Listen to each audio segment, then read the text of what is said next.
Halo, Assalamualaikum warahmatullahi wabarakatuh. Ketemu lagi di video kali ini di channel YouTube Ilham Arfianto. Di video kali ini, saya akan menyampaikan materi tentang data.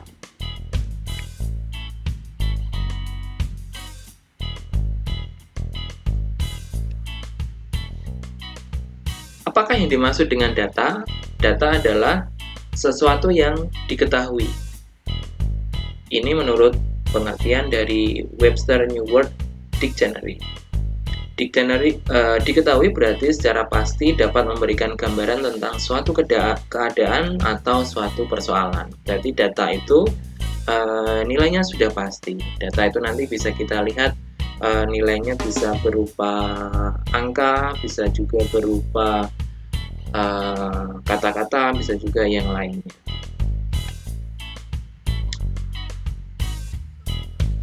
Selanjutnya adalah syarat data yang baik. Syarat data yang baik kita sebutkan di sini ada dua syarat data yang baik, yaitu tepat waktu dan relevan atau berhubungan. Tepat waktu artinya data itu sesuai dengan kondisi saat ini atau on time ya. Data yang sudah lama atau sudah usang tentu saja sudah kurang begitu bermanfaat lagi. Masih bermanfaat tetapi nilai kemanfaatannya tidak sebesar dari data yang sekarang atau yang lebih tepat waktu.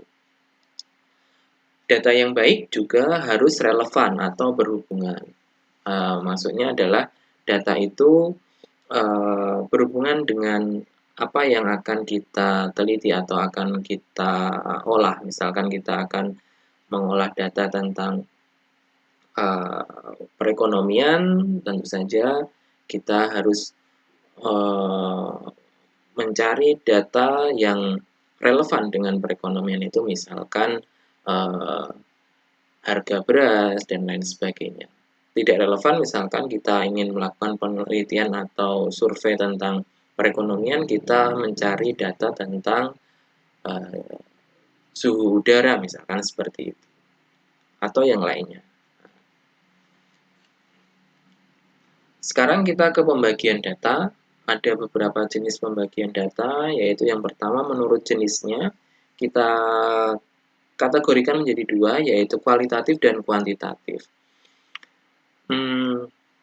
Pembagian data di sini nanti ada beberapa jenis pembagian data.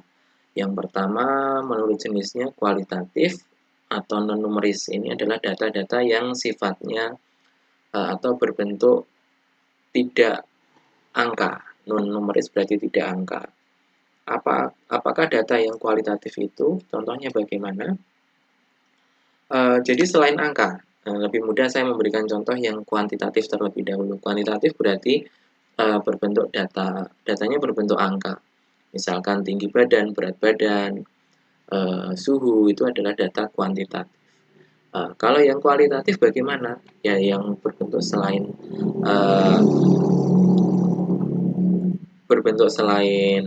angka, misalkan kondisi cuaca, apakah cerah, mendung, atau lain sebagainya.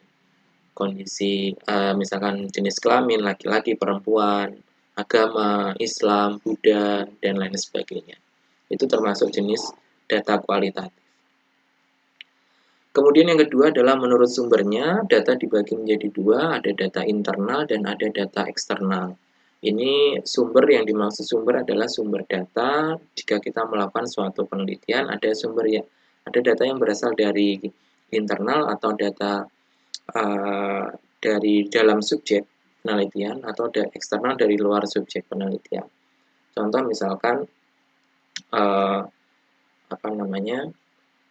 kondisi internal, misalkan perdagangan suatu, kita membuka toko, misalkan bagaimana karyawannya, bagaimana sistem penggajiannya, itu termasuk dalam sumber data internal. Sementara kalau eksternal bisa kita lihat dari bagaimana kondisi lingkungannya, bagaimana kemampuan masyarakat untuk membeli, dan seterusnya. Itu termasuk dari data yang berasal dari luar. Jadi kita kategorikan dari dalam atau dari luar.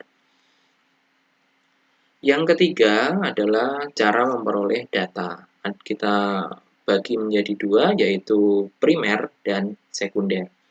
Primer artinya kita memperoleh data dari subjeknya langsung, sementara sekunder kita peroleh data dari uh, seorang yang telah mencari data atau telah mempublish data yang dicarinya secara primer. Contoh misalkan kita ingin mengetahui eh, kondisi suhu dari suatu seseorang misalkan. Jika kita melakukan pencarian data secara primer, maka kita mengukur langsung suhu badan dari pasien tersebut itu primer. Jadi kita ambil termometer, kita ukur suhu badannya, kita peroleh berapa besar atau berapa tingginya, maka itu yang dinamakan dengan uh, memperoleh data secara primer. Sementara kalau memperoleh data sekunder, misalkan kita seorang perawat sudah melakukan pencarian data secara primer ke pasien, kita sebagai seorang peneliti atau yang ingin mendapatkan data, kita bertanya pada perawat tersebut. Nah, berapa suhu dari pasien A? Nah, itu sudah masuk ke sekunder karena kita tidak langsung ke yang bersangkutan, tapi kita melalui perantara perawat atau sumber-sumber yang lainnya. Contoh lagi misalkan eh, besar panen besar hasil panen di suatu daerah misalkan.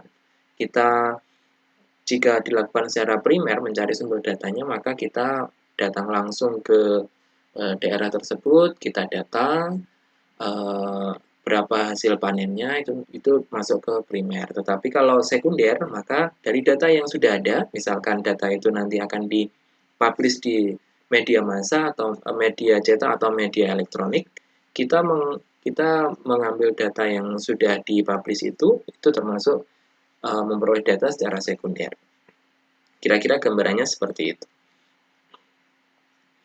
Kemudian yang selanjutnya adalah pembagian data menurut waktu pengumpulannya. Kita bagi menjadi dua lagi, yaitu ada cross section dan berkala atau time series.